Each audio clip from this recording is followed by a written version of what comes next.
তো গাইস আজ সকালে বাইক স্টার্ট দিতে গিয়ে দেখি বাইক স্টার্ট নিচ্ছে না, সেলফ কাজ করছে না। আর আমার বাইকে তো কী করি, তাই মাথায় একটা চিন্তা ঢুকে গেল কী করবো। আমি আর তনয় মিলে সকাল সকাল চলে গেলাম মনোজদার গ্যারেজে। আর মনোজদার গ্যারেজে গিয়ে মনোজদারকে বললাম যে এরকম প্রবলেম আসছে। আর মনোজদার সঙ্গে সঙ্গে মেশিন দিয়ে চেক করতে শুরু করে দিল। তো চেক করার পর কিছুক্ষণ পর বললো যে ব্যাটারির মানে প্রবলেম আসছে, ভোল্টেজ লো আসছে, সিস্টেম ভোল্টেজ লো। আর এদিকে তন্ময় পুরো মন দিয়ে দেখছে। আমার মনে হচ্ছে তন্ময় এর পরের বার থেকে সফটওয়্যারটা ওকে দিয়ে মারাতে হবে, ও সব শিখে নিয়েছে অ্যাকচুয়ালি। আর কিছুক্ষণ ঘাটাঘাটি করার পরে মনোজদা বললো বাইক রেখে যেতে হবে। তারপর আর কি, তারপর হেঁটে হেঁটে চলে এলাম ব্রিজের নিচে একটু ছাতু খাওয়ার জন্য দাঁড়ালাম। আর এদিকে তন্ময় তো 1 কোটি টাকা কাটবার জন্য লটারির দোকানে দাঁড়িয়ে আছে 30 টাকা নিয়ে।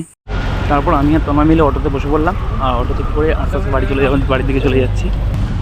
আর গাইস অর্ধেক তো ভিজেই গেছি, পুরো চুল ভিজে গেছে, দেখতেই পাচ্ছ। ধর রে তন্ময়, এটাকে ধর, ভাঙাতে ধর,